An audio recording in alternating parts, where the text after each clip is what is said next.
GCULearn is the university's virtual learning environment. You will find resources here to support your studies. To access GCULearn, you can go via the student homepage at www.gcu.ac.uk/student. Alternatively, you can access directly at blackboard.gcal.ac.uk. From the student homepage, click the GCULearn link in the panel at the right-hand side of the page. The GCULearn sign-in page will be displayed. Read the privacy policy, click Agree and Continue, then click on the Log On button to log in. Your GCULearn site will then be displayed. There's a blue banner running across the top of the page, and up here in the top right-hand corner, you will see your name. Beside your name, you will see a drop-down arrow which, when clicked, will give access to the global navigation menu. Next to this is the Log Out icon. Remember, when you are logged into GCULearn, you will also be logged into other university services, such as the online library resource access.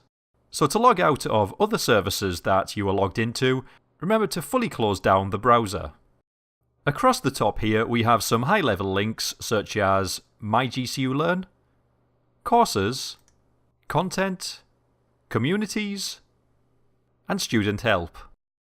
My GCULearn is the landing page of GCULearn, and this is the page that will always be displayed when you first access GCULearn. And clicking on any other high-level link takes you to that named area. Some of the high-level links are duplicated, so for example, the Courses high-level link takes you to a similar area as the My Courses box, where you can access the modules that you are currently enrolled in. And the Communities high-level link will take you to an area similar to the My Communities box, where you can access communities that you have been enrolled in. The Content area is an area for uploading university content, and your program will give you more information if you are using this. And the Student Help link is currently being updated, so very little information can currently be found here. So let's head back over to the My GCULearn link, and this will take us back to the landing page that you will normally see. The information on this page may change throughout the year, depending on the time of year, the program you're studying, the level of study, and so on. However, there are certain things that you will normally always see. For example, at the bottom right-hand panel, you will normally always see a link to Plato. To access Plato, click on the link and it will take you to that tutorial. Now, the university takes plagiarism very seriously. So to ensure that you as a student understand what plagiarism is, they give you access to this tutorial. So it's a good idea to take a look at the tutorial before undertaking work and submitting work to the university. Over here at the left hand side, there are three important boxes. So we have the My Announcements box, which contains announcements over the last 7 days for any module that you are currently enrolled on. Next up, we have the My Courses box, and within the My Courses box, you will see a list of links to the modules that you are currently undertaking. To look at a module in more detail, click on one of the links to the modules that you have. Within the module, there's a navigation pane on the left-hand side with various links. So clicking on any of those links will take you to that named area, and it will be opened and displayed in the right-hand window. By default, announcements for modules always show when you click on the modules page. These pages are customizable, so they may look different to this page, there may be a different number of links, and so on. Some of the more common links: module contacts. Module contact information for members of staff on that module will be displayed.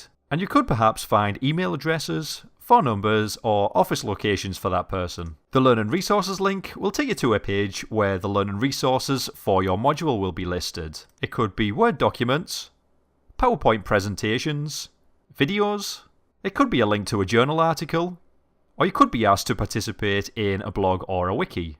Now this is important. It's up to you to ensure that you are accessing GCULearn regularly, and that you are keeping up to date with any learning resources that have been placed here for your studies.